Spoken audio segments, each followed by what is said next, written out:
you carry a firearm and discharge your weapon in self-defense, you could face hundreds of thousands of dollars in legal fees and expenses. So carry the protection of CCW Safe, Self-Defense Legal Services membership. Upfront payment of all criminal and civil defense costs with no out-of-pocket for members. Unlimited defense budgets, unmatched legal expertise. Carry the same level of support police officers have. Carry CCW Safe, the highest caliber. And we're back. I know this is kind of an odd night, and Chris covered for me on Tuesday. I had a little bit of an issue in my home, so I didn't get to do my normal Tuesday episode, but that's okay because we got a good one for you tonight. I discovered black mold in my children's bathroom on Monday night and had to rip out a floor.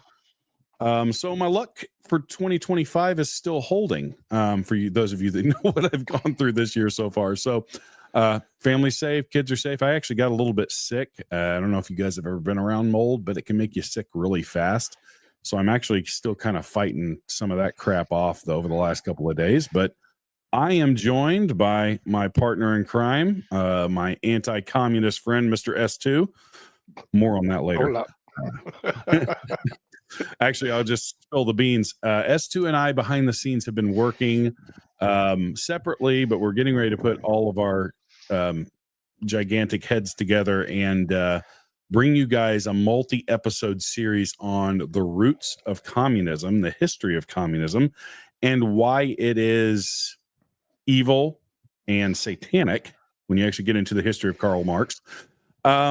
And why it needs to be eradicated anywhere it shows its ugly head, because this is an evil ideology that does not need to be on the face of the planet. But that's coming soon. And it's somewhere down the lines, I think I may be able to arrange a guest who is a subject matter expert on this and what's going on in our modern time with communism right now. Yes. Yeah. Spoiler alert. Communism has just rewrapped itself in new wrapping paper. It's the same crap, just a little bit different tactics. So anyways, but on the opposite of satanic communism, tonight we're actually going to talk about a subject that is really, really important that we understand contextually and why it came to be. And that is the famous saying, separation of church and state. Before we get into that, I want to give you guys a quick shout out to our insiders we now call the Guardians. And this is what you are getting. And we are making an announcement. Before, we gave you guys a discounted price for our survival magazine. And that's what you're seeing here with these graphics. You now, if you sign up for the paid Guardian membership, $9.99 a month, and on Patreon, you get access to these for free. And they are a lot of money was spent on these magazines. They're very well done. The graphics are amazing, and they really will take you through a lot of different situations, give you guys input on those items that are covered in each one of these magazines. I don't remember off the top of my head how many volumes there are, but there are a lot. And you also get our essentials guide, which is this right here. That is a survival essentials guide that will get you through just about anything that you may come in contact with as far as a survival situation. You also get access to our Signal chat, which is just a bunch of amazing people sharing and talking throughout the days and sharing intel, sharing just a plethora of things there. So go ahead and go over to Patreon/Survival Dispatch and sign up today, or you can do on Substack. We have a Substack that you can do the same thing, and that is survivaldispatch.news at Substack. And there's a lot of really amazing things going on there. If you guys like what we do, you like the stuff that we're bringing to you, this stuff is a lot of work goes into it. And we labor throughout the day. I still have a full-time job where I work 40 to 50 hours a week, and I help run a range, help run a couple of other companies. when I have to prepare for an episode, it's a busy day and a lot of work goes into it. And Chris is always working. I tell you what, if you could see mine and his text messages back and forth on a daily basis, I think aside from my wife, he's the person I text the most. And we're constantly brainstorming on how to make things better. And that is all possible thanks to your support. And we would love for more of you guys to jump on the Guardians. And I said insiders earlier. It was formerly insiders. It is the Guardians. So go ahead and go over to Patreon or Substack and sign up today. We greatly appreciate that. And it helps us continue to improve and bring you guys better and better content and bring more and more of the information you guys want. All right. Now that all of that is over, we're going to move to our main subject. SB, do you have anything you want to share before we get into this, or are you ready to roll? I would say that to start this off is that, as Andrew Jackson, I believe, said, no nation can survive without its religion. Paraphrasing. Yes. Absolutely. And so we've all heard the phrase separation of church and state. It has become the most weaponized, one of the most weaponized lies in American public life, invoking silence on Christians, scrubbing God from public spaces, and justifying secularism. This country was not founded on secularism. This is easily debunked by just doing a little bit of research into original documents and what the founders actually said. It's the only acceptable worldview in government is secularism currently with our current layout, but that's not how we were founded.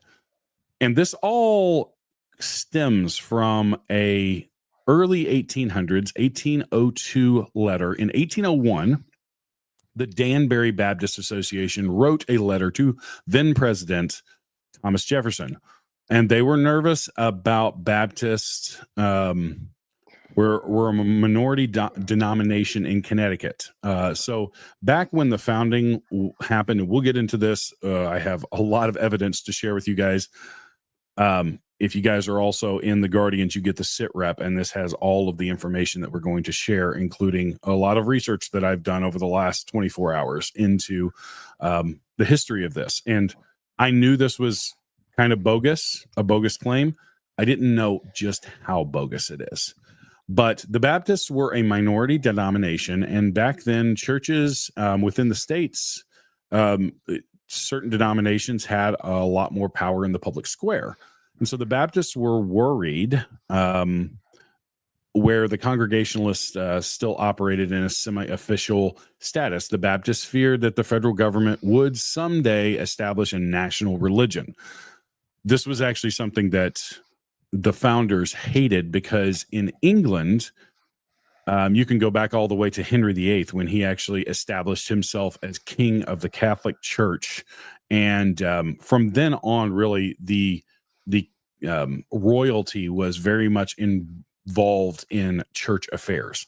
The founders did not like that. They liked freedom of religion where people could practice. And I also side note that these were predominantly Christian and Catholic churches when the country was founded. So they liked people to have the freedom to use whatever denomination within those religions that they wanted to, and not have an established national religion, much like the churches that were in England and that the royalty had done with in England. Jefferson responded in 1802 with a short letter that was meant to comfort the church.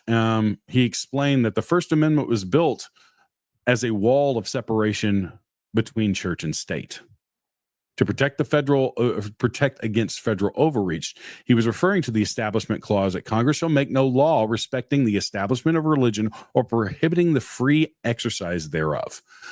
That is the First Amendment.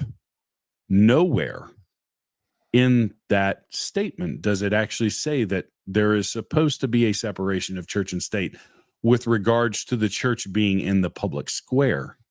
What it is saying is that the federal government cannot reach in and tell a church how it's supposed to be run. And that anybody that is in... Go ahead, S2. I was getting ready to ask you anyways. Well, really, what this means is that there would be no establishment of a national religion. Right. Exactly. So Congress could not come in and say, hey, everybody's Catholic. You must go to mass. You have to go and use all of the Catholic doctrines and liturgy, and you cannot practice a Baptist religion or a Presbyterian religion or a Lutheran religion, or denomination is really what we're talking about here. But that is the crux of the wall. It was a response in a letter that was not actually a part of the Constitution. It was a president trying to reassure a church denomination that they had no worries of the government stepping in and basically abolishing their denomination and establishing one that was all powerful, or just the denomination that was going to be backed by the government. That's essentially all he was saying. And this is something that the left has ran with as a means to try and keep the people of faith, Christians, from speaking up and holding public office and using their beliefs and their religion, which the Constitution is based off of Judeo-Christian values. You cannot. So it's almost impossible to separate.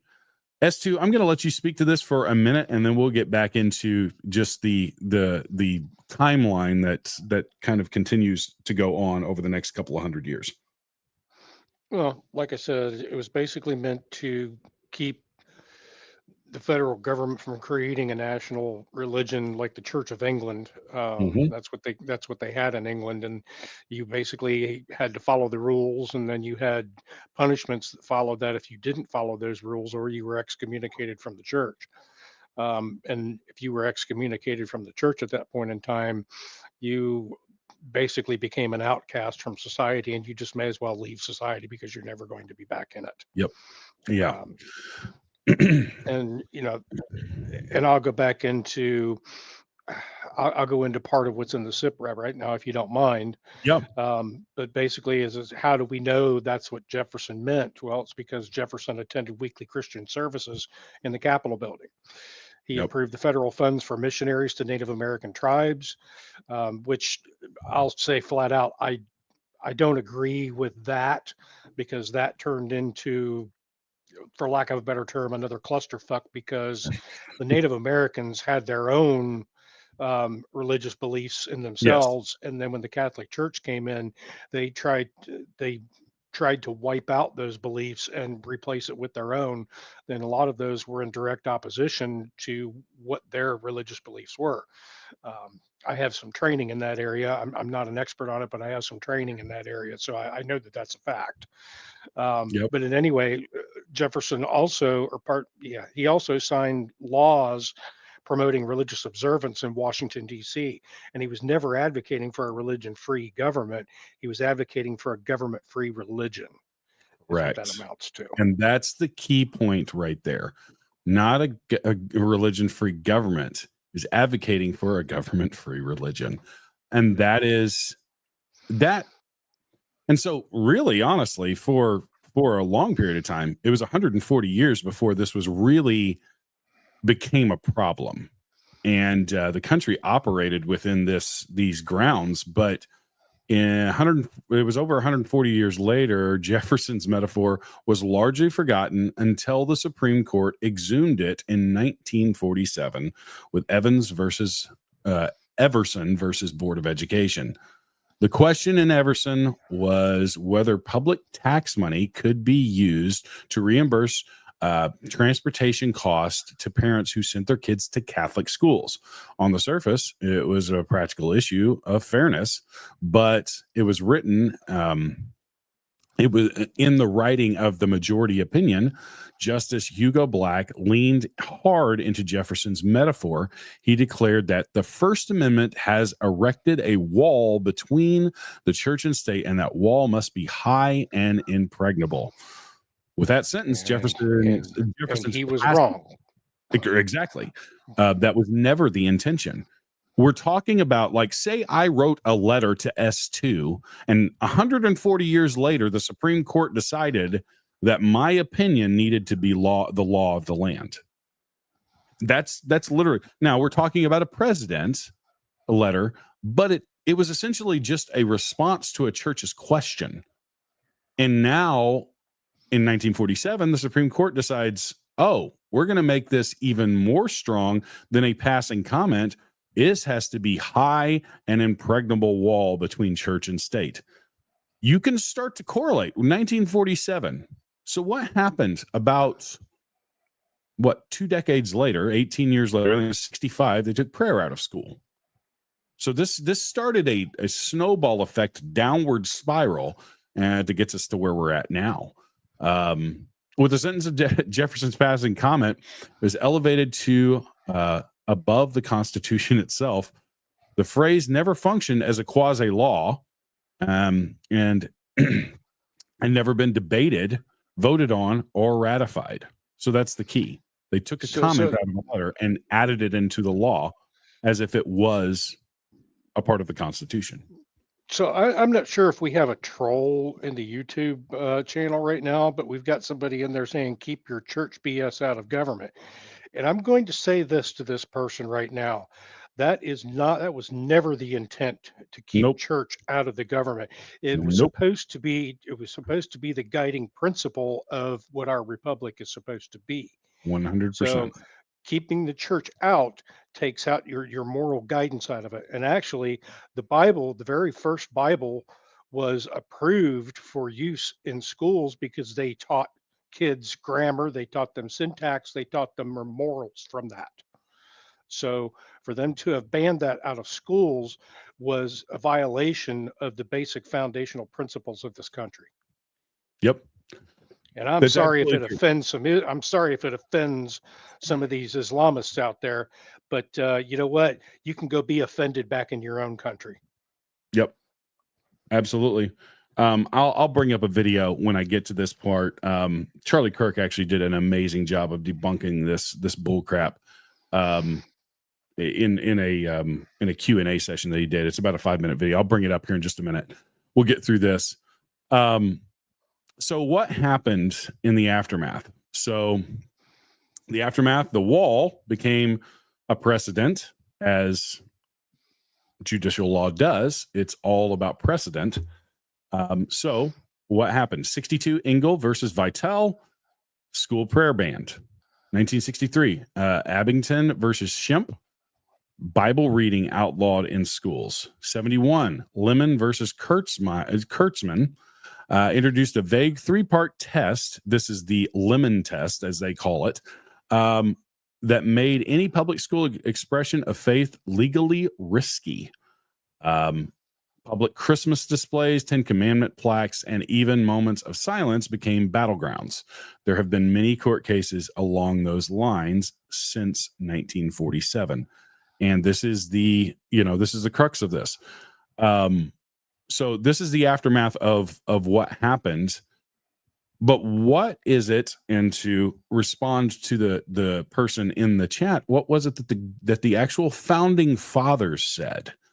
S2, you want to take this portion? Well,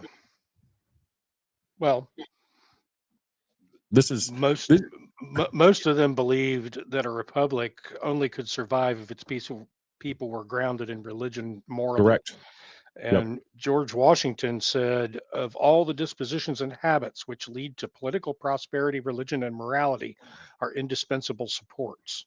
John Adams, our Constitution was made only for moral and religious people. It is wholly inadequate to the government of any other. And Patrick Henry said, it is when a people forget God that tyrants forge their chains. And the founders did not want a theocracy, but they never intended for public life to be stripped of God. And I'll go on to add that I've said this a couple of times on other podcasts that we've had, that when the wall came down and Putin was asked what happened, why did communism take root? And his answer, being paraphrased here, we forgot God. And what are they struggling? And they had struggled for many, many, many decades to put that back into their society and their government. Yep. So, and that's one of the reasons why the globalists and the communists have to destroy the United States and Russia, because we are the two largest Christian countries in the world right now. Yep. And they have, in order for their success to appear, those things have to be gone from our society. Yep. Absolutely. This is so. This is where I'm going to bring this this video in. Because this is a very good video. And I forget the guy's name that he's sitting, the man and his son that he's sitting on stage with. But this is not in the sit rep, so I apologize for that. But this is a very easily searchable video. I want to show you guys this. This is about a 5-minute video. Then I'm going to show you guys in the sit rep. I actually put the actual documents from each one of these states' constitutions from the 1700s. This shows you that you have to not think about this as just the Constitution. You have to think of the makeup of states. We were 13 states, or if you want to technically get down to the nitty gritty of it, 13 different countries that united together. So the term state is actually, when we hear about the deep state, we hear about the State Department, that is talking about a country. So the term state, while we use it as a part of this country, it really, when the founding happened, these are all individual countries that came together. We'll watch this. May not play the whole thing, but this is really, really important. An important point that Charlie does an amazing, masterful job. I really can't think of anybody that can do this stuff of religion and politics better than Charlie Kirk currently. Here we go. My friends that are, I was articulated yesterday by a couple of my friends that our country was not founded on Christian principles. So I want to see how, like, an argument that you guys can give me to combat that. The Declaration only refers to God 4 times in the Constitution. It doesn't refer to God at all, and it only articulates the structure of government. And is common law Christian in nature, or is it not? I can take it first. So this guy doesn't, whoever said that doesn't really know what they're talking about. So first of all, remember that we were a collection of states and colonies, and you need to read the state constitutions before anything else. 9 out of 13 of the original states required you to be a Bible-believing Christian to serve in government at the time of the founding. You could even in actually, all 13 out of 13 required a declaration of faith. 9 out of 13 required you to be a Protestant, except Maryland, which was Catholic, which still required a declaration of faith. In almost every single one of the original state constitutions, Pennsylvania included, they had, I profess Lord and Jesus Christ as my Lord and Savior in the original state constitutions. So you remember, we're a collection of states before that. Secondly, 55 out of 56 of the original signers of the Declaration were Bible-believing, church-attending Christians. You asked about common law. So common law is inherited from Blackstone, who was Christian. A common law is an outgrowth of the scriptures. So let's go to 3 principles of common law: medicines, due process, and jury of your peers. All 3 are biblical principles. So, and all wrapped into the ultimate biblical principle that you shall not favor justice if you are rich or poor, which is in Leviticus 19, right before the most famous part of Leviticus 19, which is that you should love your neighbor as yourself. But before that is that in the administration of justice, you shall not favor the rich or the poor, which is the idea of blind justice. We get that in the West, which is incorporated also in the New Testament ideal: neither slave nor Greek nor Jew, you're all one in Jesus Christ. So we get the idea of human equality. These are all biblical ideas. They're not Enlightenment ideas, which is they kind of get conflated at the time. But more importantly than that, they say that God was only mentioned 4 times in the Declaration of Independence. Well, that's a big deal. Okay. Laws of nature and nature's God. The last paragraph of the Declaration reads as a prayer. It says, we appeal to the supreme judge of the universe. Who's the judge of the universe? Jesus Christ, as it says in Revelation, that Jesus will judge the earth on his throne. So in the Declaration, they were praying to Christ our Lord as a prayer very specifically. Thirdly, as I said on stage yesterday, Deuteronomy was by far the most quoted book, religious or non-religious, in the time of the founding when they were putting together the Constitution, more than John Locke, more than Montesquieu, more than Blackstone. So the book of Deuteronomy, which talked about laws, customs, traditions. It was Moses' farewell address as he's about to say goodbye, say, hey, good luck in Canaan, guys. Here's how you should set up your form of government. But finally, and most importantly, let's look at actually what the founders said.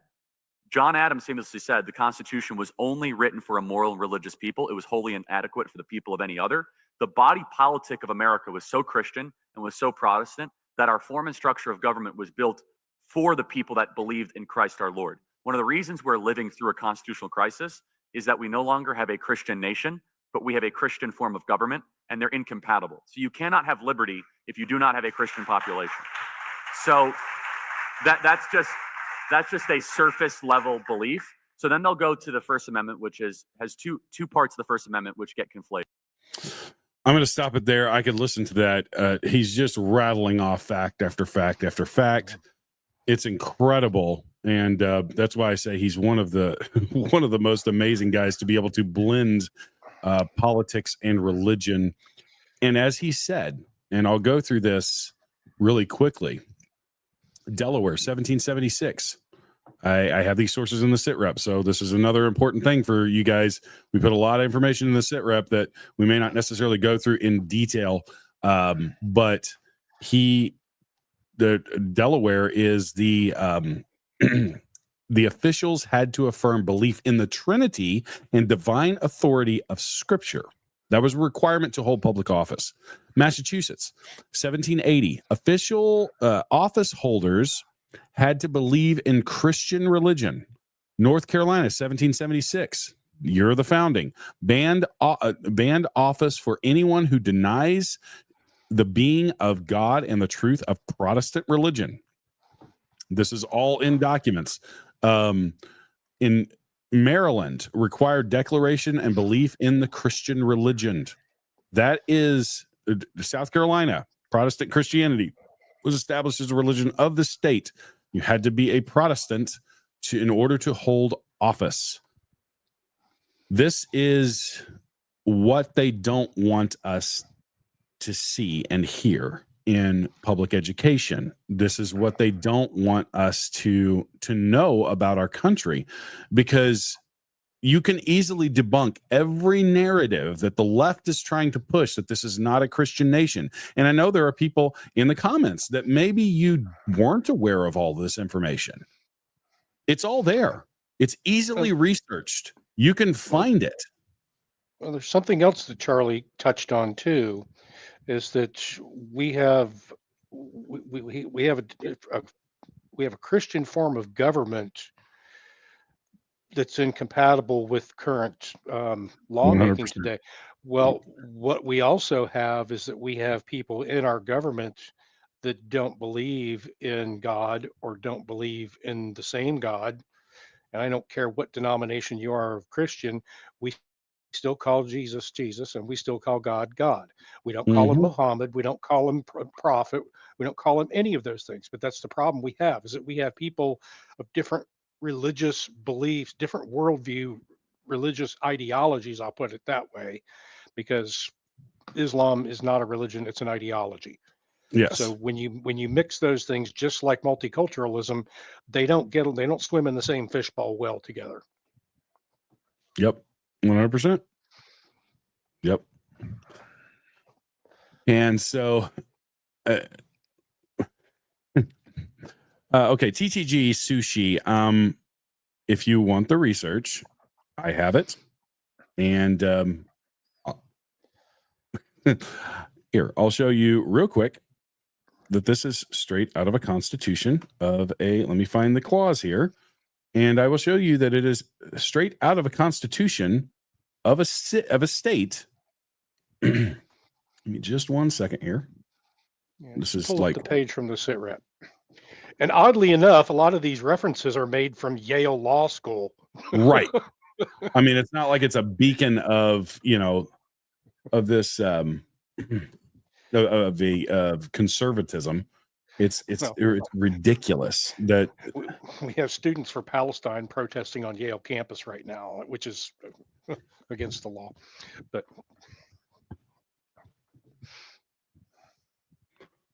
oh Lord, we've got trolls. The founders were actually occultists that were hiding behind Christian faith. Of course they were. Gosh, you people are stupid. well, I'm going to kind of defend that statement a little bit there, because we did have a number of our founding fathers that were Freemasons. And Yes, I will give like you that. that, Yeah. Freemasons is a cult. Yes, I agree.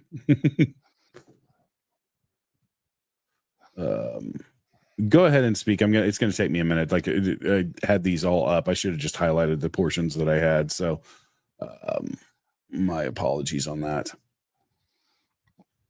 If you want to continue on with the stuff of the lemon test, talking about 1971, and then I'll come back in. Give me just 1 second. Yeah, just pop the sit rep up on the screen with that chart that you have in there. But yeah, in 1971, the Supreme Court basically took the legs out from underneath faith in schools, and it was the Lemon versus Kurtzman case. And the case created the Lemon test, which said that any government action must have, number one, a secular purpose, not advance or inhibit religion, avoid excessive entanglement with religion. Now, what was that result? We had prayers that were banned in schools. We had Christmas displays. We couldn't have nativity displays anymore on public grounds. Even moments of silence and prayer were declared suspicious. But the government didn't become neutral. It became hostile to Christianity specifically. And in its place, a new religion emerged. We have pride flags that became the new stained glass. We have ESG scores that replaced biblical ethics. We have diversity training that became a form of liturgy. We had drag queen story hour that replaced Sunday school. And we didn't get neutrality. What we got is wokeism in a clerical collar. So you can see from this example here, I'm not going to say it's the beginning of the end, but I'm going to say that what's happening right now is, and to put it in terms of current, we'll call it the Great Awakening to religion is occurring again in this country. Yeah. So there's a serious case of revivalism going on right now, and I like to say that Charlie Kirk is heading that up in a very good way, because he's talking common sense. And somebody Yeah. made a comment in the chat before That that he's Charlie Kirk, anti-abortion, or he's pro-abortion. yeah, and that's completely false. Yeah. Completely false. If you've ever seen him on college campus get hit from a college student with an abortion question, he basically puts that flat down on the floor. Okay, I'm not going to entertain TTG anymore. You're obviously trolling. The links are from Yale Law School. If you want to be an absolute and total troll, that's fine, but you can do so on another stream someplace, buddy. You're gone. Peace out. Like, we're Survival Dispatch, the Christian Sentinel. I run a Christian and masculinity company. Do you expect me to not talk about faith or talk about the truth? Sorry, guys. If you don't like that, be my guest. You can find another podcast. But this is always one of those. This is always one of those subjects that grabs the ire of people, that specifically atheists and people that have a cloudy worldview of what religion is supposed to be, or have never even read the Bible, for that matter. Yeah. Yep. So, anyways, moving on. So there is some good news in some of the things that have been happening recently, and there's even a couple of cases that are up for writ of cert from writ of certiorari for the Supreme Court. Currently, we're going to go through those in just a moment. But the town of Greece versus Galloway in 2014, legislative prayer upheld. This was in a official government, local government meeting. They did prayer to start out with, and some crazy person had a problem with it. Kennedy versus Bremerton. That was just 3 years ago. This was the famous coach that led prayer at the 50-yard line and was sued as a result of it. I mean, think about that, guys. is that not insane? Like, I played high school sports, and we prayed before every game. It was just a part of the culture. Athletics and prayer go hand in hand. I mean, you see injury timeouts in the NFL, guys are getting down on their knees as a show of support, and a lot of them pray when these kind of things happen.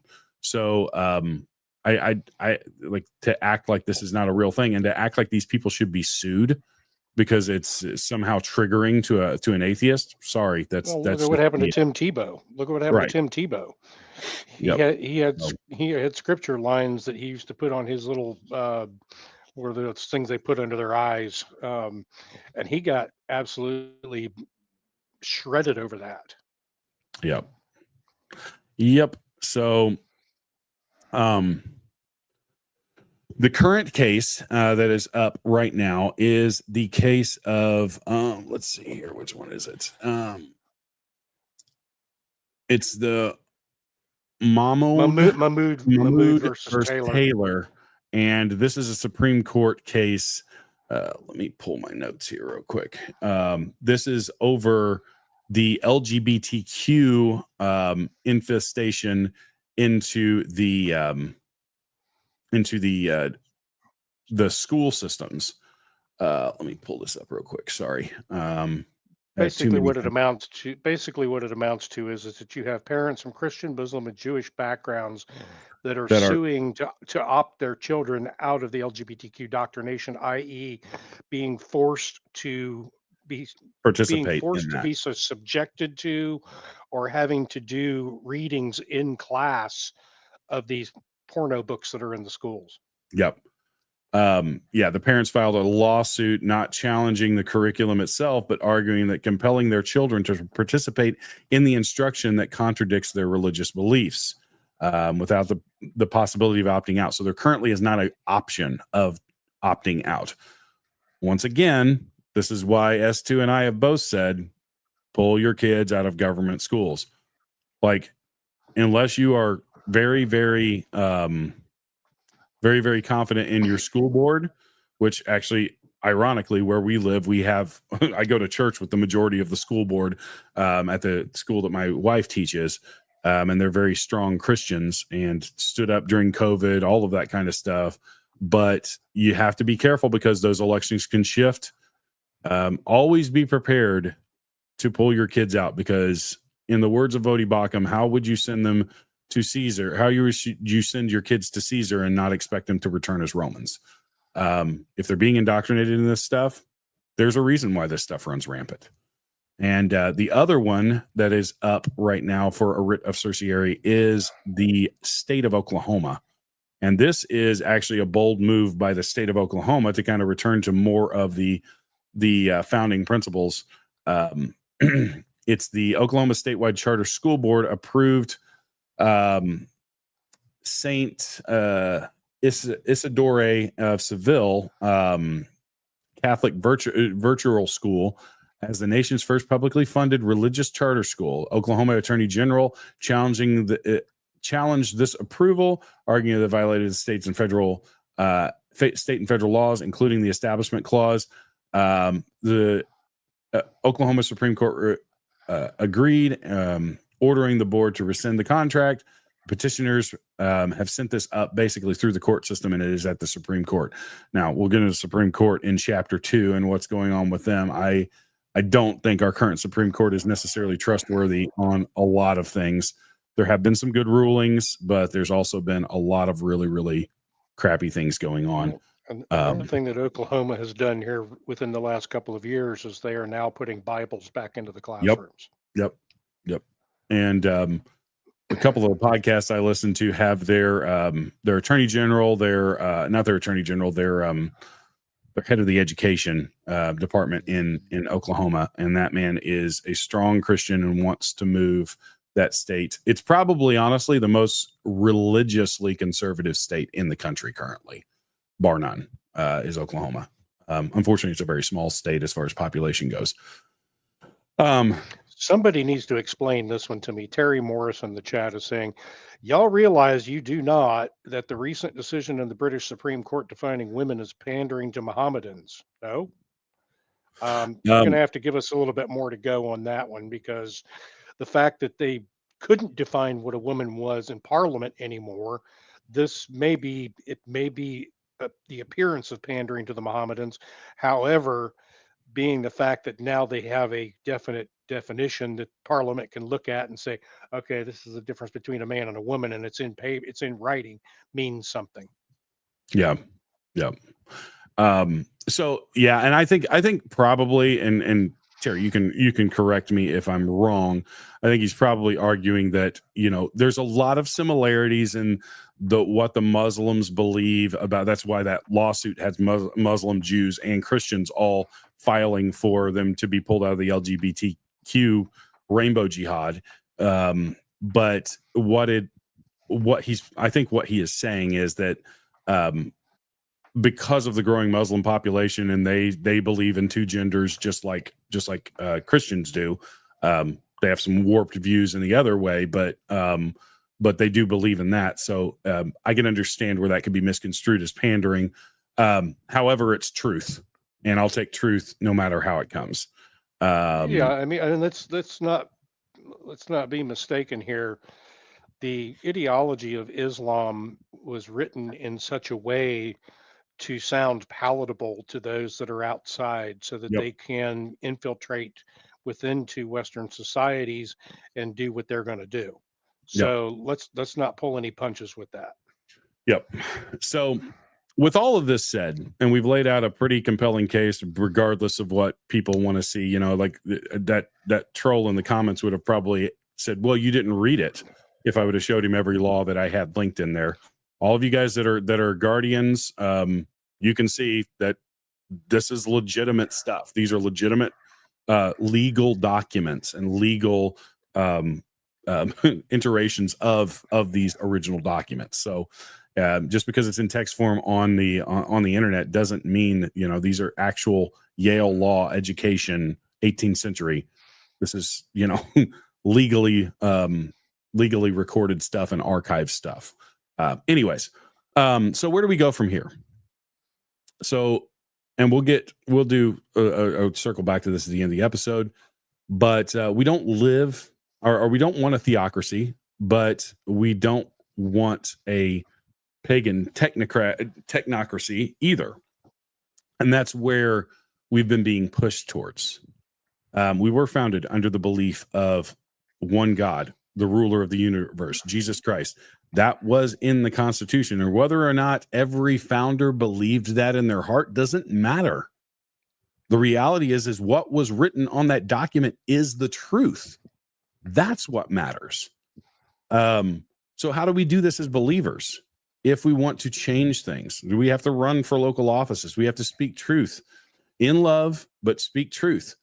Challenge unconstitutional laws. Engage winsomely and wisely in these debates. Don't shy away from the public square. Shout the truth. Speak the truth. And whenever you have an opportunity, take this information and educate people. Because I guarantee you there is a lot of people that have been through the government education system. And I personally was homeschooled by a pastor father who was a constitutional conservative. I was taught a lot of this stuff when I was young. But a lot of kids, I would say that the vast majority of kids that are going through public schools, they're never going to know this. And they're going to grow up thinking that the country was founded by slave owning, white, conquerors. And it wasn't about religious freedom. We can get into the slave argument all we want to. We fought a war over that. But that was only 1.6% of the population at the time, and they were all Democrats. Okay, we got another troll. Satan is God of the Bible. Okay, well, bye-bye.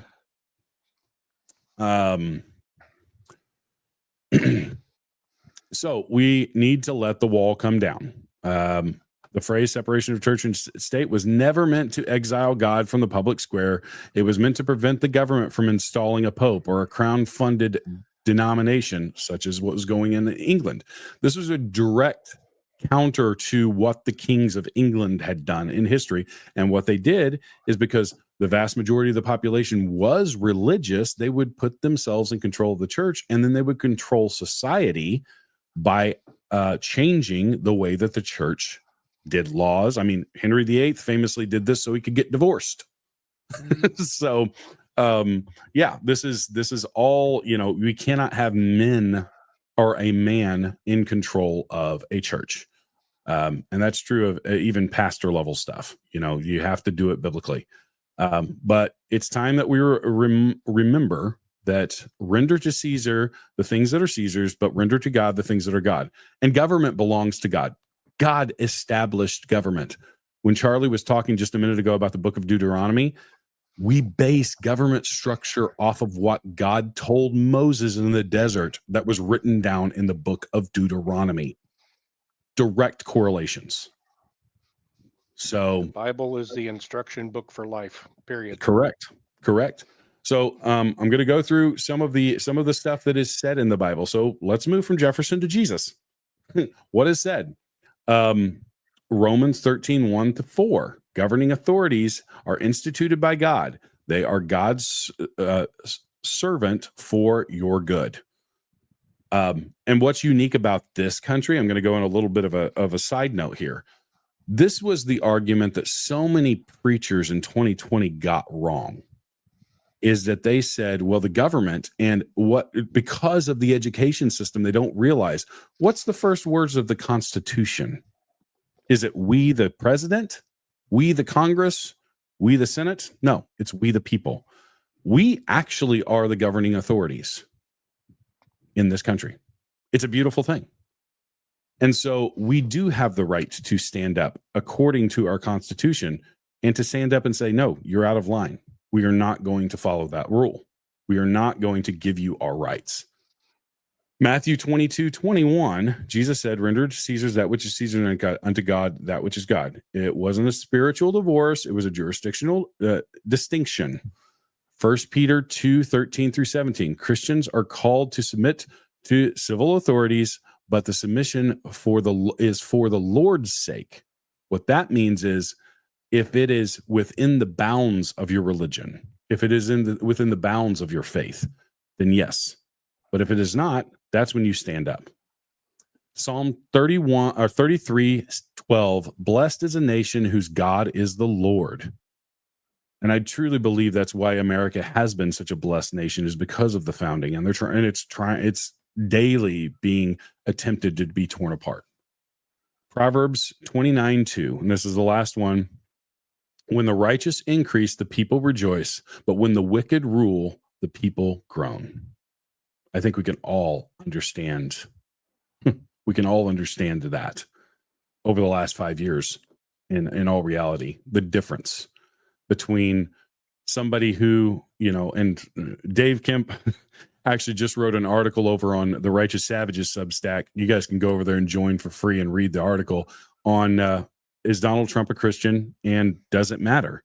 And it's a beautiful article. It's really well written, and it basically lays out a lot of the reality of stuff. And the reality is Trump is giving credit to God a lot, whether he believes or not. That's not for me to say.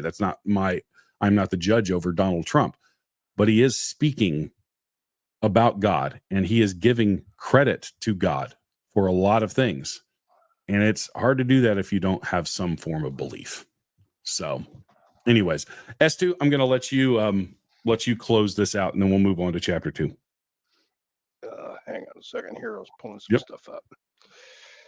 I don't really have anything more to say on the matter. I think we pretty much have covered a good portion of this, that if everybody's got the sit rep, they can go in and they can look at the laws that our country was based upon, or in some of the states' constitutions that were there. And I guess the thing that I wonder now is that in looking back on those laws that the states had, being that I happen to reside in one of those states and I'll be moving to one of those other states very soon, as to whether those laws still exist. Yeah. And if they do, then it's time that we insist that those things be brought back into our state legislatures and demand that they be followed. Because I agree. You can't pass other laws if you're not willing to obey the supreme law. Right. Well said. Well said.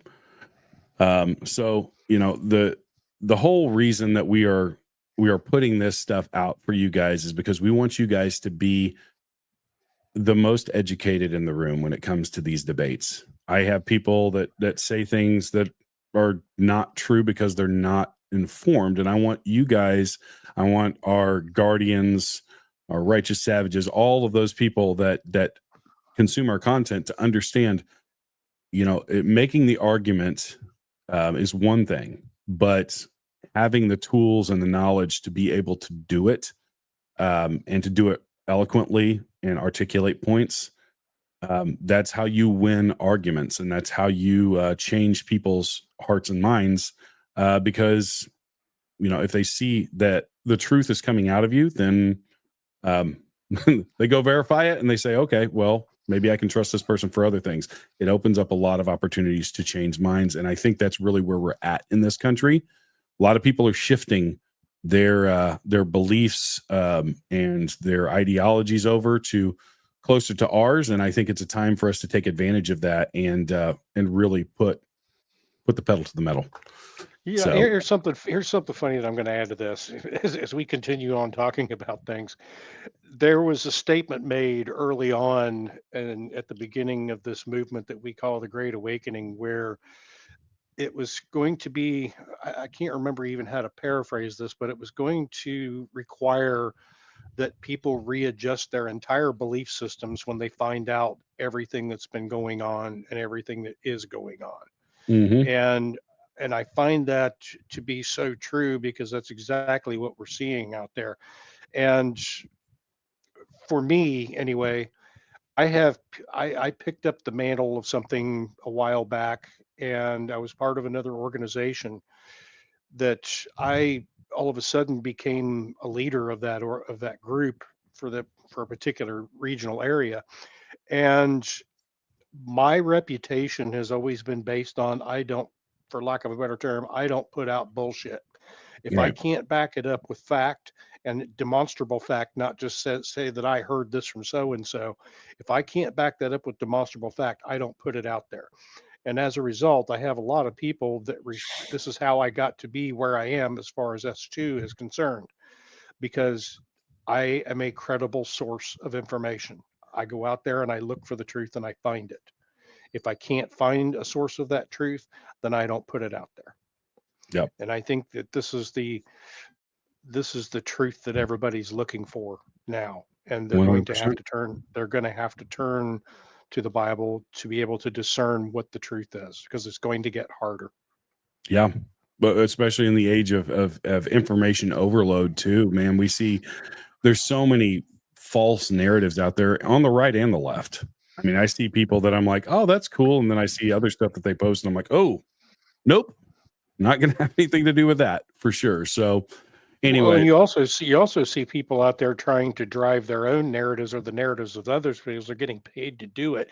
And it's Yep. very obvious. And I'll use the example of, you go out on X every day. There's never fails. It's always the same group of people. Cash and Bongino aren't doing anything. They're not doing a thing. Blah blah blah. Well, these guys have been in there for what, less than 6 months now, Yeah. and to take on a leviathan of holdovers and saboteurs within our government, you have to know who your enemies are. And I know that Cash knows all well who the high level ones are, but those aren't the ones that he's got to worry about. Those are the end goal. The ones he has to worry about are the saboteurs and the holdovers that are still in there that he doesn't know. So that's Yep. going to take time to root those out. And I do believe that's what's going on. But the point that I'm making is, you see the same group of people out there saying this every single day. And what this is psychological warfare. If they say it enough times in that echo chamber, they will start getting people to fall in line behind what their statements are. And then Yep. all of a sudden, you have more people parroting what they're saying, and it just divides and pisses everybody off. So, Yep. Absolutely. And let's not forget, Jesus didn't actually promise to be a uniter. He did not say that I was coming down here to be nice. He actually said, I come not bearing peace, but a sword. And what is a sword used to do? Well, it's used to divide. It's used to cut out the bad. A surgeon will use a scalpel to cut out dead flesh and to save things that need to be saved.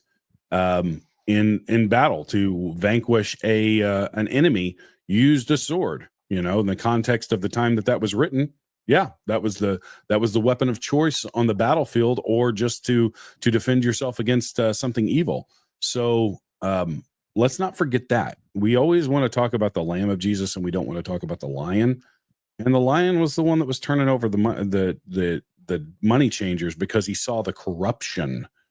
And back then, the government was actually the church. The high priest carried a lot of weight in society, and were considered the laws and judges.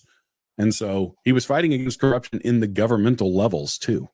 So don't forget that. Jesus was an activist. Jesus was an activist. He wasn't a pacifist. No, he wasn't a hippie. He wasn't all of this stuff that we want to paint him as in the modern day to make him less of a divisive figure. He's the most divisive figure in the history of mankind. So don't forget that. All right, we're going to close down chapter 1. We'll be right back with chapter 2 after this message from Performance Triggers. We'll be right back.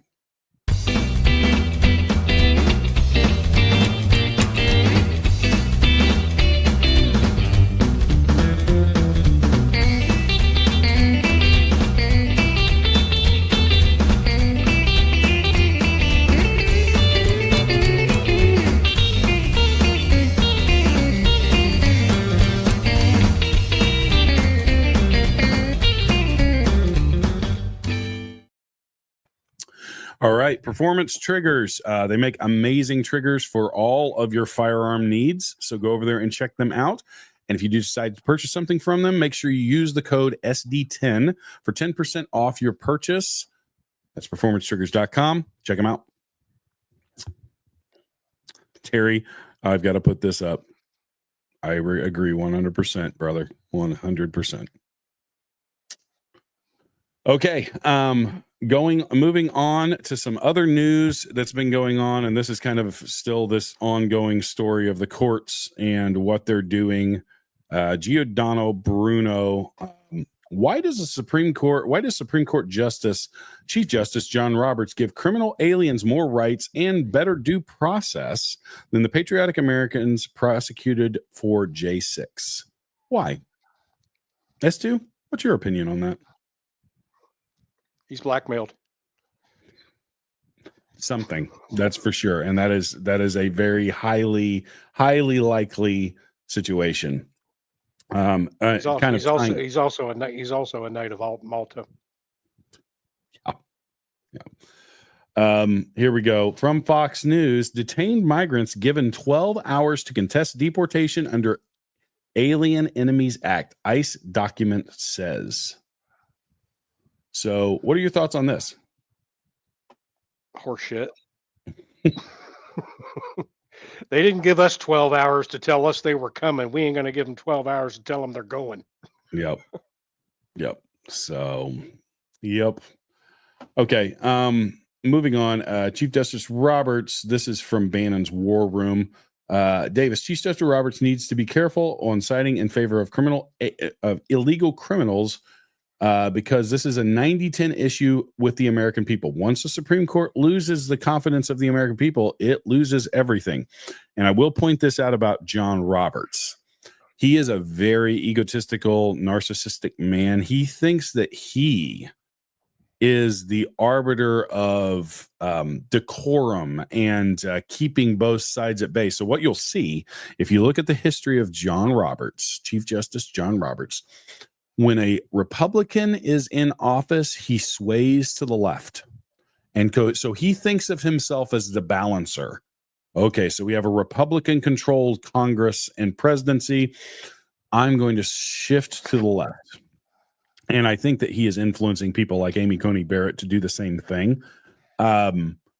And when Obama was like, we got better rulings on guns. Think about this. We got better rulings on the Second Amendment when Obama was in office. Overall. We got one good one. Well, actually, when Obama, I don't know the Bruin decision was pretty powerful. Well, Bruin was actually during that was in 22. That was during Biden. So the Democrats, when a case comes up, they're more likely to take a Second Amendment case when a Democrat is in office than they are a Republican, and that is because the Chief Justice pulls a lot of weight on what cases get heard and stuff like that, and then they have to vote on them. But the cases that are up that are just slam dunks for the Second Amendment are just getting kicked down the road. And now even if they took them up now, it wouldn't be heard until next year. And so Roberts has a history of doing this. He is a shapeshifter. He's a chameleon politically. And he thinks of himself as this powerful balancing act against the political wiles of one particular party. It's gross and disgusting because he should be worried about the Constitution, not politics. Well, me personally, him going out and spending a week at Norm Eisen's house, and Norm Eisen was the architect of all of the color revolutions that's gone on for the last 20 years. Him spending a week at Norm Eisen's personal 100-room mansion in Czechoslovakia, personally, I think he needs to be removed. He is 100% compromised. He needs to be removed. Yep. So let's watch this video. 2 minutes, 22 seconds. Bannon's War Room. They're taking this guy who's a human trafficker, and that's the hill they're going to die on. Well, fine. We're going to let you die on that hill, folks. But they're taking this to the Supreme Court, sir, and they're going to force Trump's hand. Am I wrong in this? This is going to the Supreme Court, and this is the one they're going to do about Dubra. This is where they're going to take their stand, and they're going to force this guy. They're going to force this up to the Supreme Court, and the Roberts Supreme Court is going to rule against Trump and make Trump go full Andrew Jackson. Your thoughts on that, Mike Davis? Am I wrong? Well, first of all, I think these Democrats may try to make this MS-13 gangbanger and human trafficker and wife beater the next pope. I hear there's a vacancy, and they're trying to make this guy a saint. And it's amazing to me with those MS-13 tattoos on his knuckles. Maybe that papal ring will cover that up. You know, when he's wearing the Pope's ring, it's going to cover up those MS-13 tattoos. These Democrats need to find and promote better heroes, because this guy is not it. I know that Chris Van Hollen, the Maryland senator, wants to go down to El Salvador and have margaritas with these MS-13 gangbangers, these terrorists, but the American people are not on their side. This is like a 90-10 issue. And I would say to Commanding General John Roberts on the Supreme Court, who thinks he is going to tell the president when he can and cannot deploy military operations, send planes out of our country with terrorists to get these terrorists the hell out of our country. Be careful what you're doing here, Commanding General John Roberts, and your lieutenant generals, your 6 lieutenant generals who joined you with this lawless, dangerous, unprecedented ruling on Good Friday. Once you lose the legitimacy of the American people as the federal judiciary, once the Supreme Court loses the confidence of the American people, it loses everything. I was a former Supreme Court clerk. I'm not a Green Beret. I can't go enforce the Supreme Court's orders. And so if the American people are not behind the Supreme Court loses everything. And what he's talking about is their legitimacy. Yes. Their reason for existence. Yep. And I'll add one more thing about this MS-13 guy. Everybody's running around saying that he's a dad. No, he's not. Yep. He's got one of his girlfriend, whatever you want to call her, apparently had kids with another man before they got together, and he tried to get custody of those kids. So he's not a dad either. Yep. So this is from Mike Benz. He's retweeting Breitbart News. This list is insane. Full-scale lawfare, which they hoped to get rid of until the midterms. Here we go. In the last 24 hours, judges have ordered the Trump administration to bring back another illegal alien from El Salvador, restore funds to schools practicing DEI, restore funds to sanctuary cities, drop a proof of citizenship mandate for voter registration. Is the Supreme Court, or is the judiciary just controlled opposition? Well, what they've got going on right now, Chuck Grassley and I think it's Daryl Issa, I'm not sure how you pronounce his name. I say, yeah. Yep. They both have legislation that they're going to bring back and introduce. And I like Chuck Grassley's legislation a lot, where it basically, these federal district court judges, it limits their powers only to their district so that they can no longer issue nationwide injunctions. 100%. Yep. And I completely agree with that.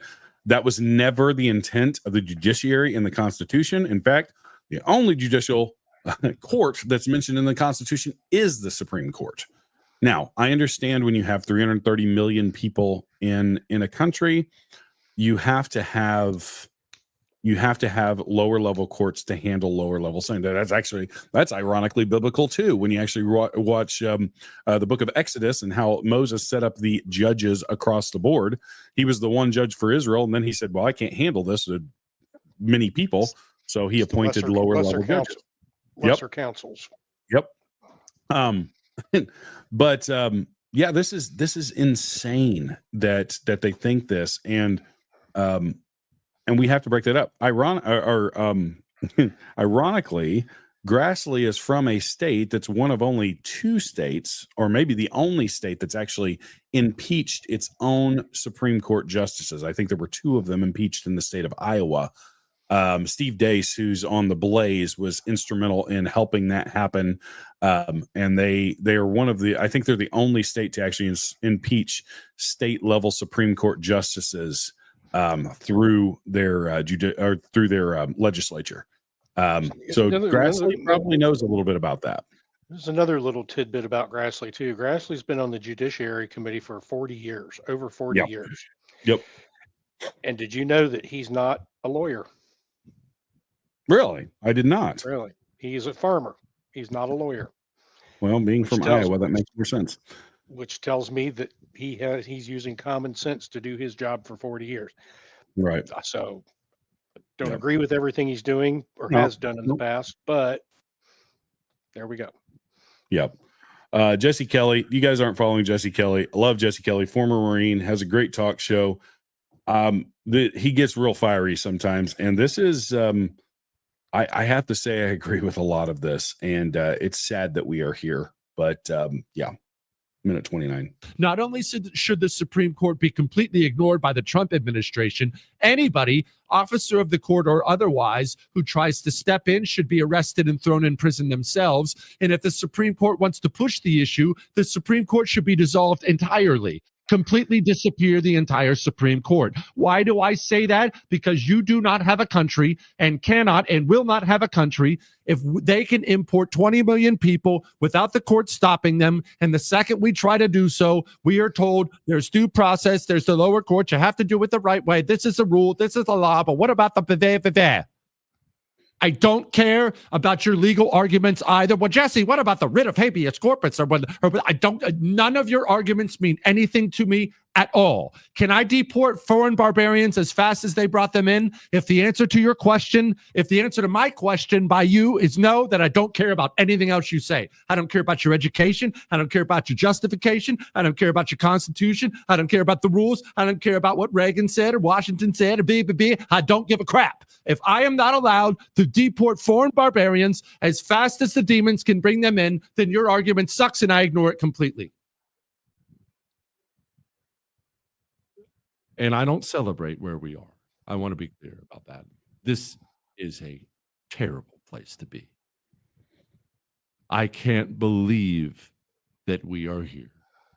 Not only should the That's powerful, and I mean it leads us to a bad place. But honestly, I think we're already there in a lot of ways. Because there's a level of irony in what he just said too, because when Obama ejected illegals from the country, I believe it was quite a few of them. The courts had nothing to say about it. More than Bush. Yeah. They had nothing to say about it. When Clinton did it, they had nothing to say about it. And when Bush did it, they had nothing to say about it. So now why all of a sudden do we care? and he's only deported like 150,000 people. I think it's somewhere in that world. And Obama did like 8 million. Mhm. And not a freaking word was said. That's the Yep. thing that's mind blowing. Is it's like, and they're prioritizing criminals first because that's what Tom Homan wants to do. And what in the world are we doing? And I agree with Jesse's terminology there. Foreign barbarians. These are not people that will assimilate to our culture. These are people that will destroy our culture. And call me whatever you want to, whatever name you want to call me. But the reality is, that's the truth. They're not here to assimilate and like people that come into the country legally. And honestly, some of the most patriotic people that I personally know are people that came to this country through the legal system and came and did all of the things that they had to do to become citizens of the United States. They're the most patriotic people that I know. And they are also really royally pissed off about the fact that 20 million or 30 million or however many it was over the last 4 or 5 years came in and are destroying the things that they worked for. And that's the reality of it, guys. We cannot allow this to happen. And the court is they're playing a very, very dangerous game, as the guy said on Bannon's War Room. They're about to lose the confidence of the people. And then people, look at the polls on this. This is a 90-10 issue. Nobody wants criminals in our country that are going to rape our kids, that are going to kidnap our kids, that are going to make our neighborhoods less safe. It's not a race thing. That's a fact thing. Turn it over to you, S2. This is biblical. They said there would be lawlessness, and that's exactly what will happen if the Supreme Court is dissolved, or if people just start saying, I'm not going to pay attention to them. But they need to stay in their lane. And Yes. I think Trump or somebody in his cabinet had a stroke of genius. Basically, they waited on the Supreme Court decision to come back or a judge to make a decision on something, and they came back and said, no, DHS can't do this. So what did they do? They turned around and they deported like a whole bunch of illegals. They used the DOD to do it because it only applied to DHS. Yeah. Lower class citizen, I fear that you are probably correct. There is at least a portion. We're already in one. Yeah, we're in a cold civil war. Let's not mince words tonight. We're talking about truth. We've spoke a lot of truth tonight. Let's just keep doing that. We're in a cold civil war. We have been since 2016 when Trump won the presidency and he turned the left into insanity. Not because he did anything insane, just because he somehow draws that out of them. What we're in right now is actually a low intensity conflict, civil war. It's not completely kinetic, but it's not completely cold either. Yep. And here's an interesting tidbit from 2018. Chief Justice Roberts was responsible for all 11 FISA court judges who allowed the illegal spy ring on Trump. And here's a list of them. Coincidence? The man hates Donald Trump. And you don't have to like Donald Trump to do your function within the government. Talk to Dan Bongino. He was actually a Secret Service agent for more Democrats than he was Republicans. He was on Obama's detail. He was on multiple Democrat details. Do you think he would have taken a bullet for those guys? Yep. Because he's a man of honor. And he said, I'm going to do my job. I took an oath, and that oath means something. But these people, they don't care. Anyways, from James Woods, I do have to say I do love Carolyn Levitt, even though I just found out her husband's like 60 years old, which is kind of odd because she's extremely attractive in her mid-20s. But hey, maybe he's wealthy. Here we go. You said Hey, is working against Secretary Hegseth, but the people who were fired were Hegseth's own guys. So how do you square that? What do you say to concerns that that's bad management. They were Pentagon employees who leaked against their boss to news agencies in this room. And it's been clear since day one from this administration that we are not going to tolerate individuals who leak to the mainstream media, particularly when it comes to sensitive information. And the Secretary of Defense is doing a tremendous job. And he is bringing monumental change to the Pentagon. And there's a lot of people in this city who reject monumental change. And I think, frankly, that's why we've seen a smear campaign against the Secretary of Defense since the moment that President Trump announced his nomination before the United States Senate.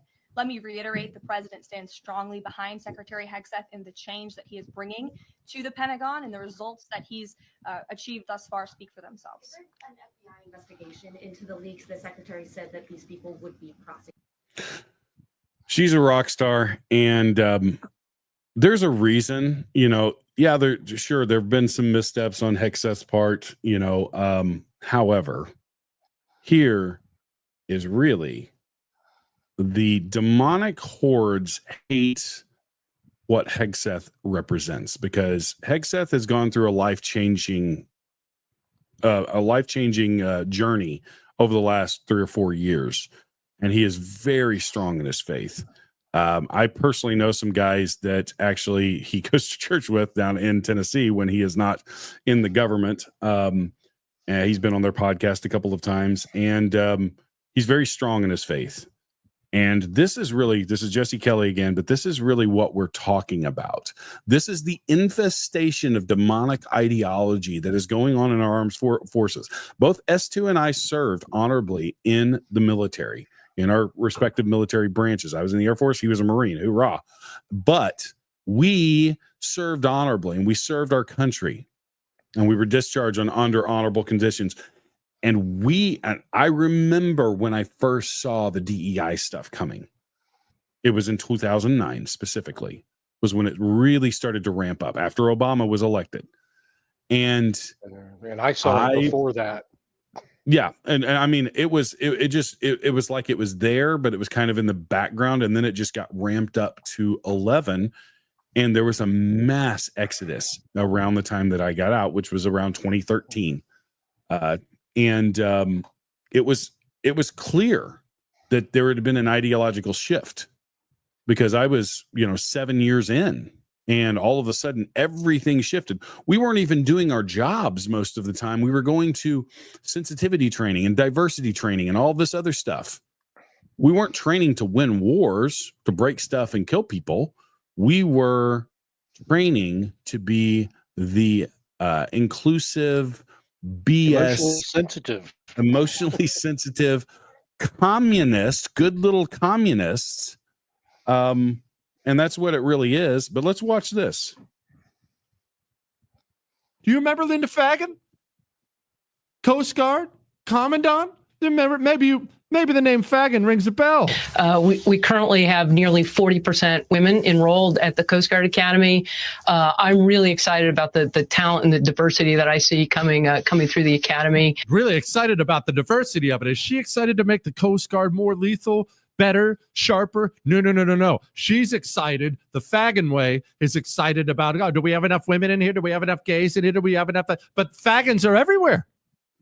We have a Fagan problem throughout the United States government.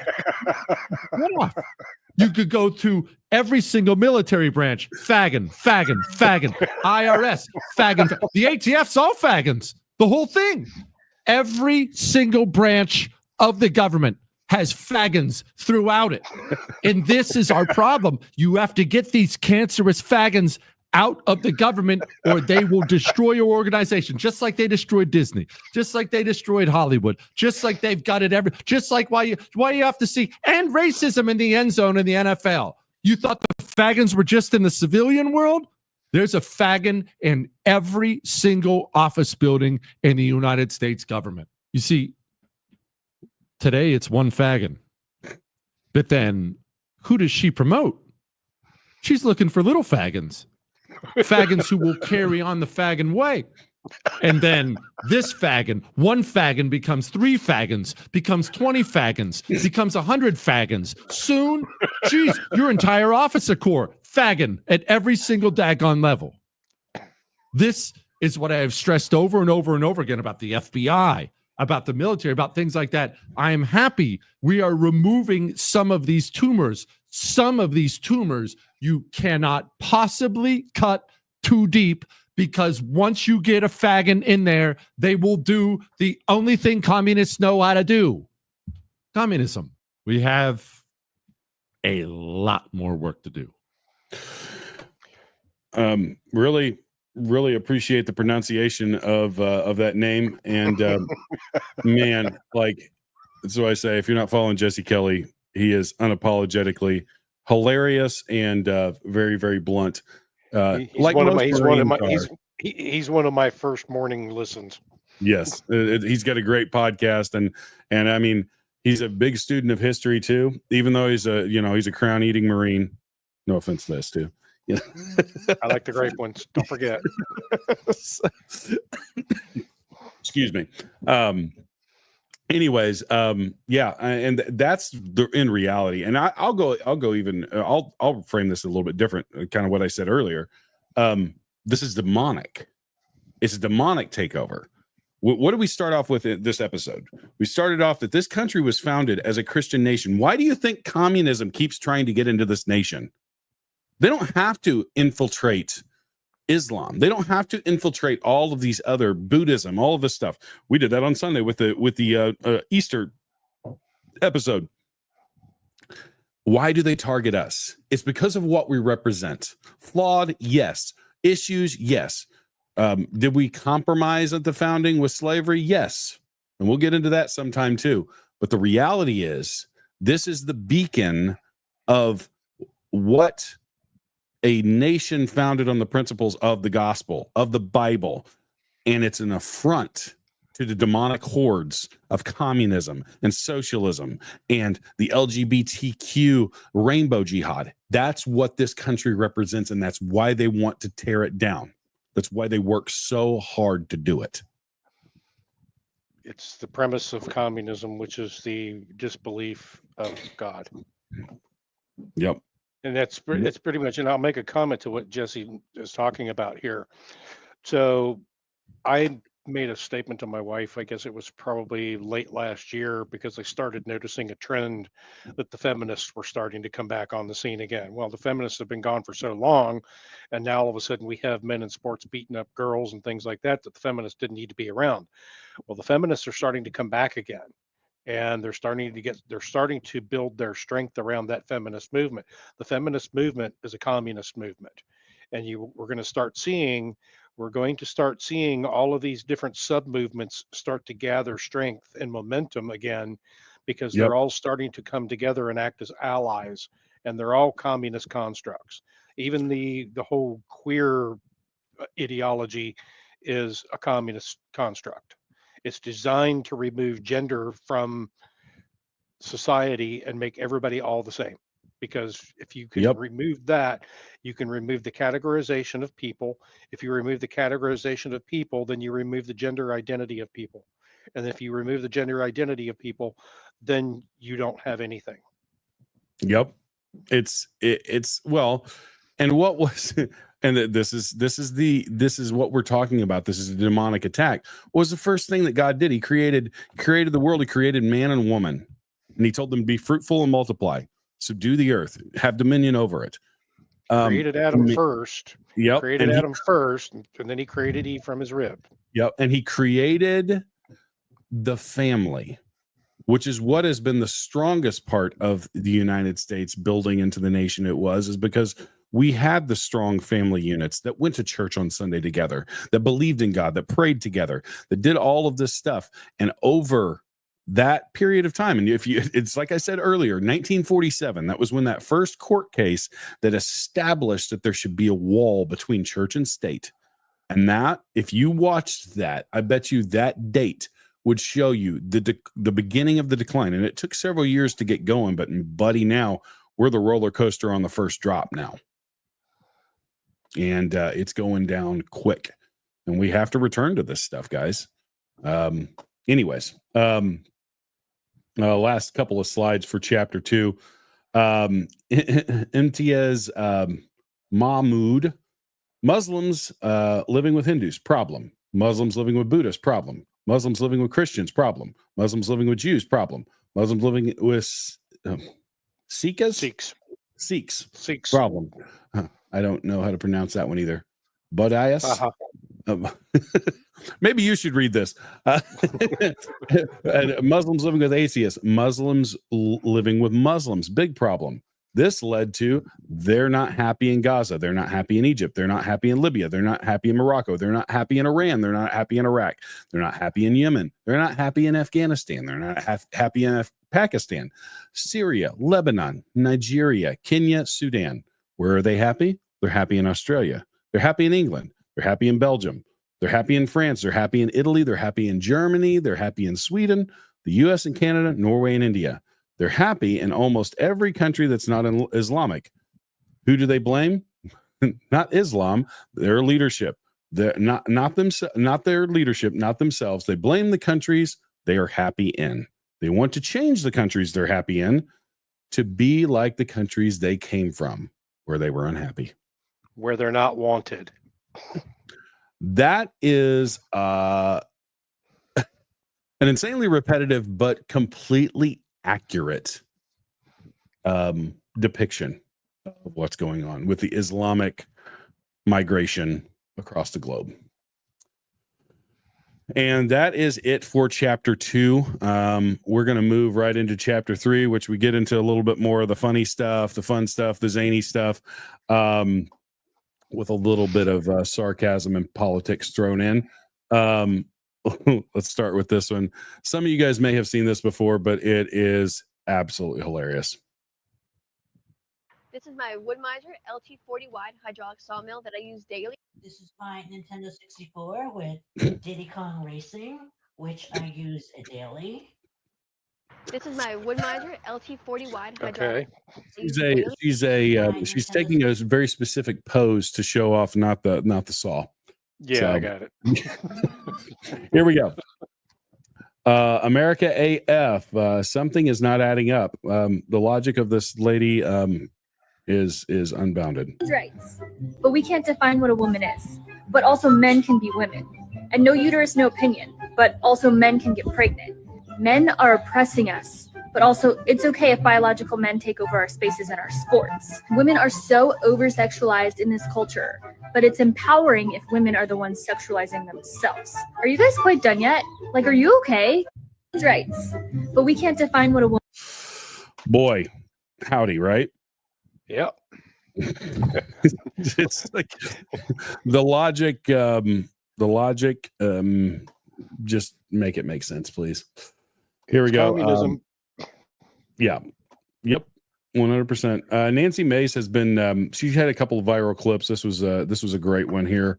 MS-13. Let's watch. 29 seconds. Was there due process? All of his MS-13 tattoos. I have tattoos. It's not illegal. I like tattoos. It's not illegal to have tattoos. We have MS-13 gang tattoos. Tattoo. If you like it so much, maybe you go to El Salvador yourself. Shouldn't we have So here's a guy who wants to rescue an MS-13 gang member because he's un-American. Thank you. Bye-bye.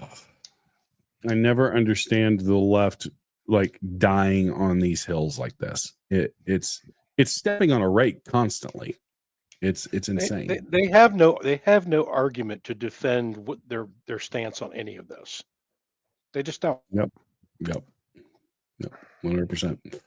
Here we go. This is a really cute video. A young girl who could not recognize her boyfriend while under anesthesia falls in love with him again. Let's watch this. This is really cute. You look a little weird, but you're cute. Yeah.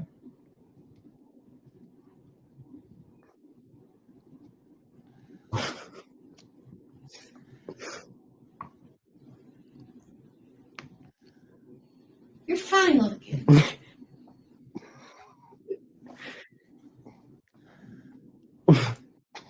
I am so high. I like you. Yeah. I think Think. What do you think? you're cute. Blow your mind right now. You want to know how? That cute guy's kissing me.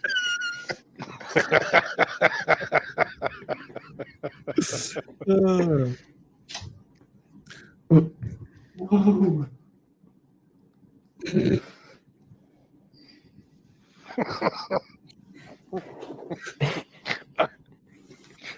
I am so high. You're right.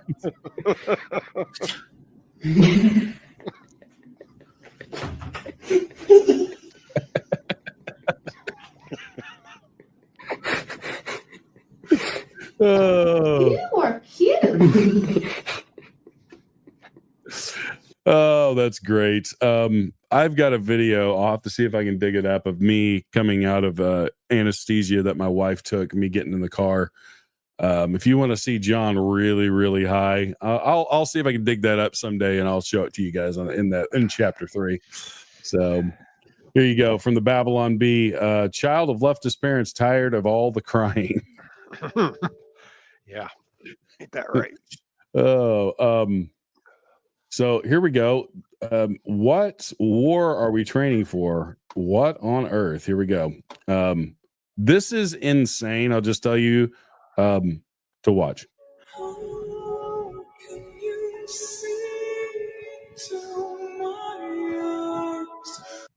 going to mute the, we'll get a hit from YouTube if I play that music. So I don't know if you guys know this, but that is insane strength to be able to do that stuff. She probably weighs like 99 freaking pounds. I mean, that's true, but yeah, that's still pretty impressive. So I used to see that shit in the gym. It would drive me crazy. Could you take your gymnastics shit down to the fucking gymnastics gym? Well, the catching the ball with the feet is pretty impressive, considering that was like a 30-pound ball. But anyways, moving on, filters have, well, I'll just play it. Let's laugh a little bit.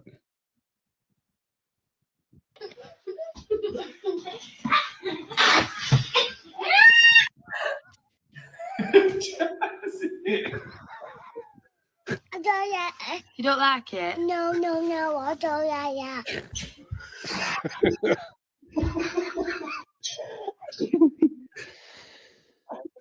Damn.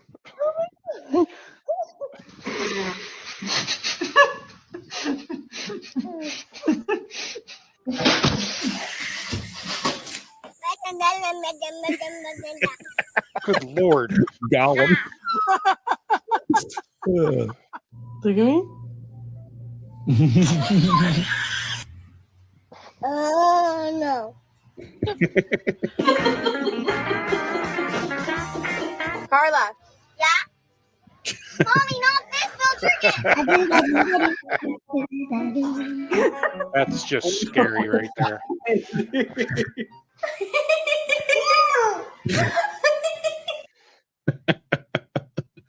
Oh, sometimes you can just have some fun. They have some new filters for dogs too. Here we go. Ball. Whoa! Whoa! Whoa! Are you the boss of this house? Come here. Hey, there's an intruder. All right, you're recycling Chris's stuff from last week. Oh, didn't know that he played it. Here's a good one. This is an old one, and some of you guys may have seen it, but this dude is doing a field sobriety test with a police officer. Let's watch this. 54 seconds. All right. Well, you got a pretty good balance. Thank you. I want you to step, bump, bump, step, bump, bump. 5, 6, 7, 8. Step, bump, bump, step, bump, bump. Pas de beret, kickball change, step, clap. Okay. 5, 6, 7, 8. Right. You know what would be good is if you hitch kicked and then you kind of did that and then you know that was good. That would be That was really good. You a dancer? No, not I'm just drunk. Nickel right now, sir. You're going to jail. He was almost off scot-free. Oh, that's funny. Okay, here we go. F around and find out. Stay the F away from my kids, you freak. Yep, have to agree. We need a reality check every once in a while. I know we've all seen movies like this. So here we go. Movie versus reality.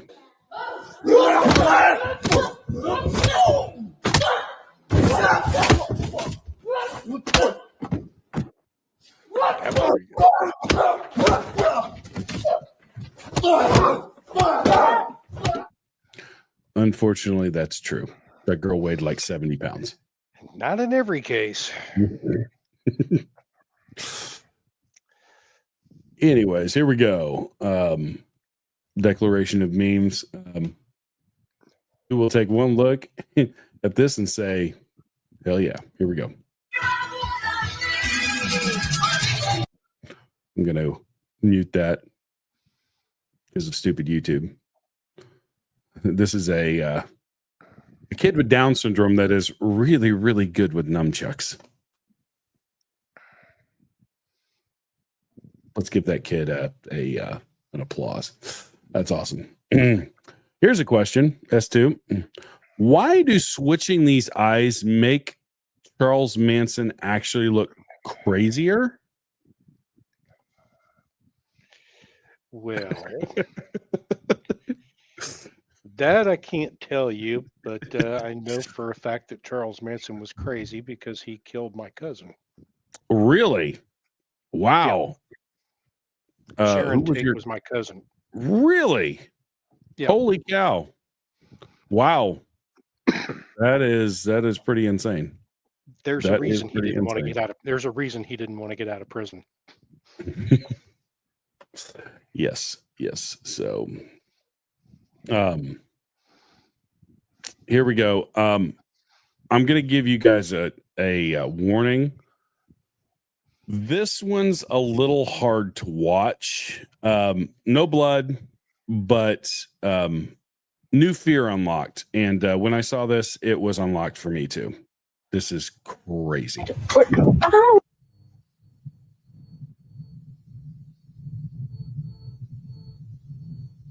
Whoa. Yep.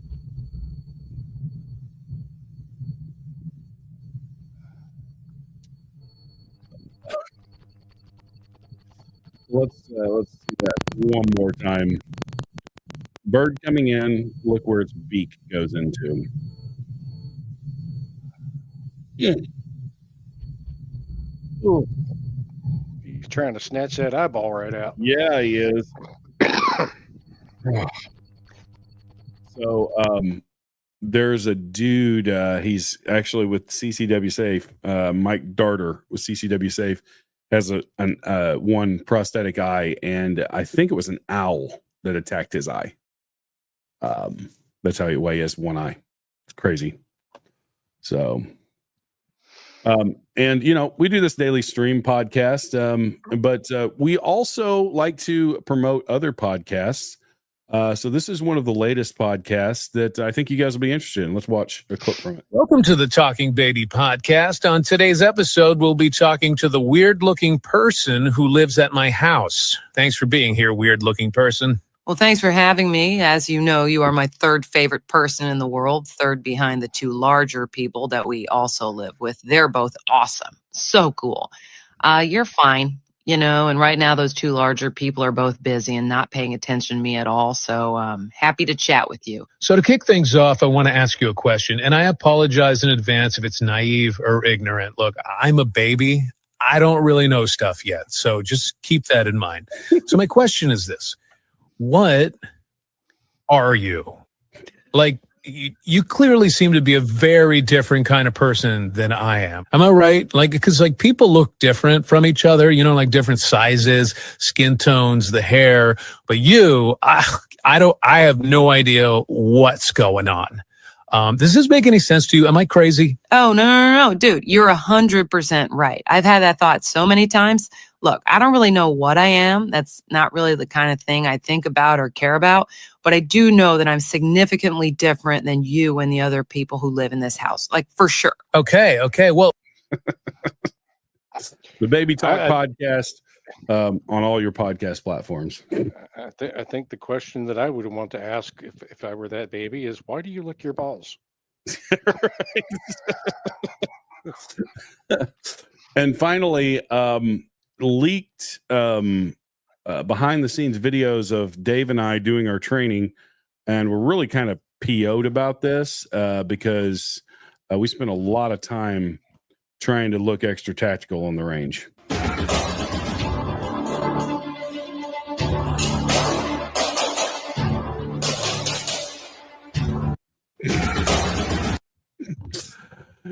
Anyways, that is it for tonight. That's all of chapter 3. Appreciate you guys sticking around. Always fun being here with my partner in crime, S2, and we'll give you guys some parting things and just kind of revisiting what we talked about at the beginning and how we can get involved. One of the things I would say is continue to fill your mind with information, learn the truth about things. And sometimes the truth is not as nice as we want to think it is. Sometimes maybe we were told a nicer story than what the truth is. But in the case of like what the topic was tonight, it's the truth has been tainted by an ideology that wants to overthrow the reality. And we have to stand up against that. We have to speak truth. So get involved and study and learn and tune into podcasts from people that do the work to bring you the right information, like Survival Dispatch. And I hope you guys will continue to join in. Get in your Bibles, guys. Learn the truth of what the ultimate truth is. Lead your families. If you have small kids at home, start teaching them these things because you know they're not going to learn it in government schools. If you can do it, get your kids out of government schools, into private schools, into home schools. Yeah, sorry, I was a little bit of babbling there for a second, but it's important that you guys understand that we are fighting a spiritual battle. The Bible says that actually we wrestle not against flesh and blood, but against principalities, powers, rulers of darkness, spiritual wickedness in high places. And some of the people that are doing evil in the world are under the influence of those evil spiritual things. And I don't think you could look at anything like communism or the rainbow jihad or anything like that and not understand that is a spiritual thing that wants to infect everything that it's around. So do spiritual warfare, pray. It's important. We've got to start getting serious about the things that we may have neglected. We can spend a lot of time on X looking at political things, but the reality is we know we have access to the ultimate power in the universe, and that is our Lord and Savior, Jesus Christ. Get in the Word. Get on your knees, because that's how things are changed. Not by rage posting on X, even though I've been known to do that at times. S2, I turn it over to you, sir. I'm going to tell you from personal experience that prayer does work. I've seen it save people's lives. I've seen it change people's lives. In fact, the new homestead that we're going to be moving to, it was one that I was very concerned that we were not going to have the opportunity to get this particular homestead. We visited it and we went home the next day, and I prayed all the way home. And when we got home, we got the phone call that we were given the first crack at it. So we were able to get it based on that. And I truly believe that the power of prayer was at work there. So that is awesome. The other thing that I can say is the midterms started back in the day the congressional address ended. So what I'm going to tell everybody is when the midterm campaign season started that evening after it was over, and they know that they're not going to be able to get anything done at the federal level. So they're coming after our local elections. Make sure you know who your local candidates are. Make sure that you're voting for the right people. And by all means, do not let these pass by. People oftentimes don't vote in the midterms. They oftentimes don't vote in municipal elections. You need to pay attention to every single one of them. They are all that important right now. So get 2 people in your neighborhood and get them out there to vote in these midterms. If you have municipal elections, do the same thing. We've got to have the turnout to fight against us. If we don't, they're going to steal it again. And they will make all of the difference in the world at the local level. So we can't let them take that. We've already taken ground. Keep the ground. Don't cede it. Yep. That's 100% true. Real quick, guys, don't forget, if you like the content, if you like what we're doing, if you like the direction we're headed, we're going to be doing a lot more deep dives on the episodes where I'm hosting into different things. I kind of teased that we're going to be doing one on communism. That'll probably be a multiple episode series that because there's a lot there and a lot of history that we need to carve through. But we're gonna call out the false idols. We're gonna call out the wicked ideologies, and we're going to, pursue those, and we're going to sound the alarm because that's Christian sentinels. That's what we do. And so stay tuned. And if you guys like this content, go ahead and go over and sign up for the Guardians. This is a really, really important thing for you guys. And as we said earlier, you now get for free all of the survival magazines, Forum Survival Dispatch. Lots of money went into these very, very nice looking e-magazines that there's multiples of them. You get that access to all of those to download, to put on your devices to read. And you get that when you sign up, $9.99 a month.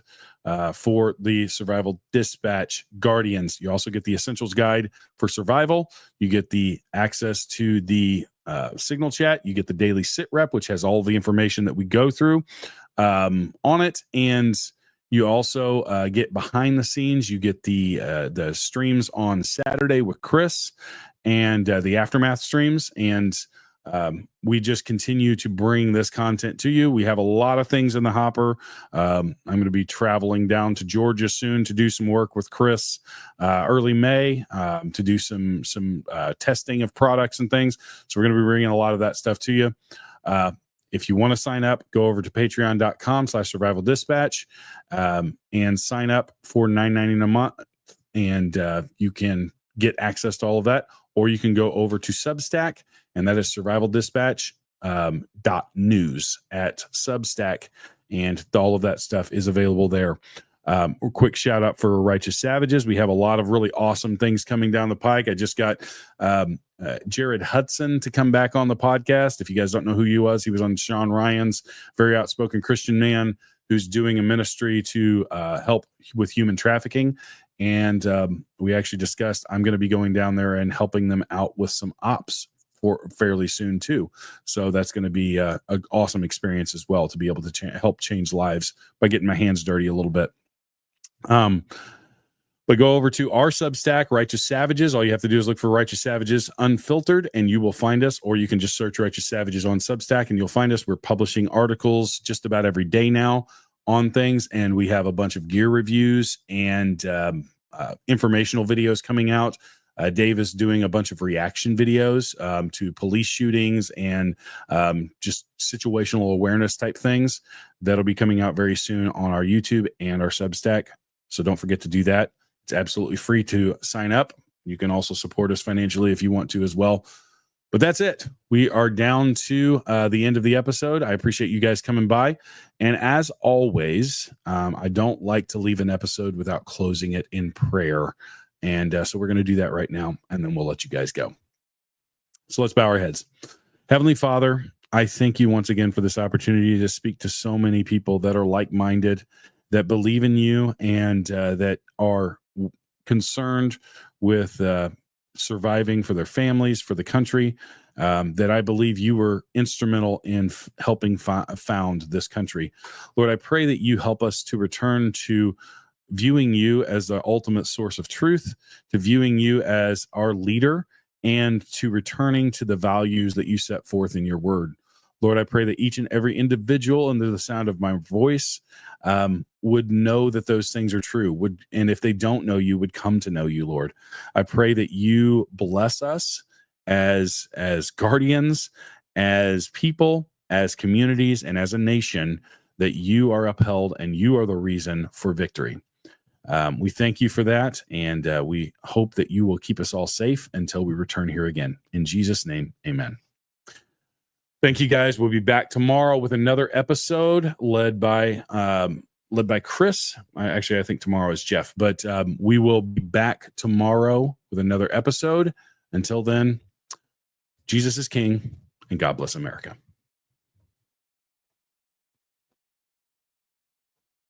Right now, we are in the midst of a supernatural war.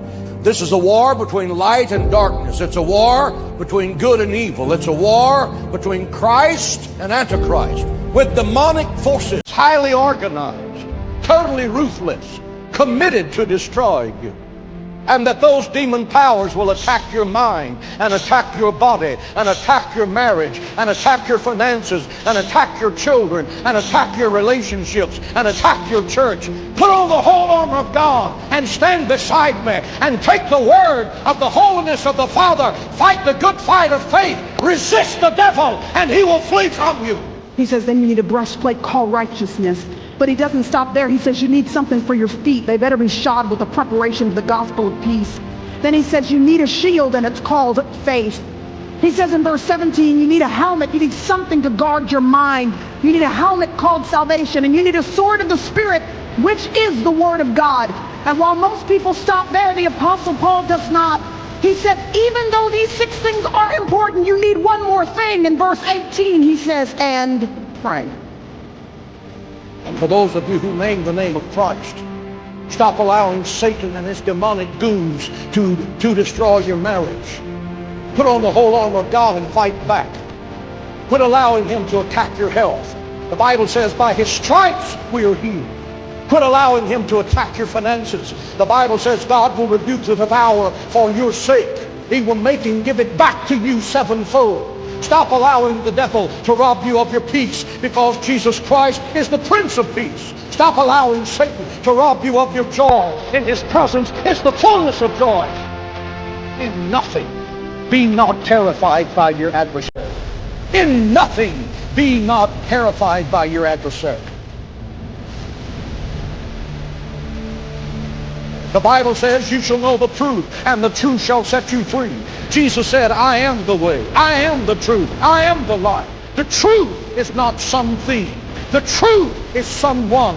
That someone is Jesus Christ. And when you know him, you have the truth, and you walk in the truth, and you joy in the truth, and you rejoice with truth that is unspeakable and unshakable, because Christ is the solid rock, the cornerstone, precious and elect in Zion. He's not trying to be truth. He is the truth.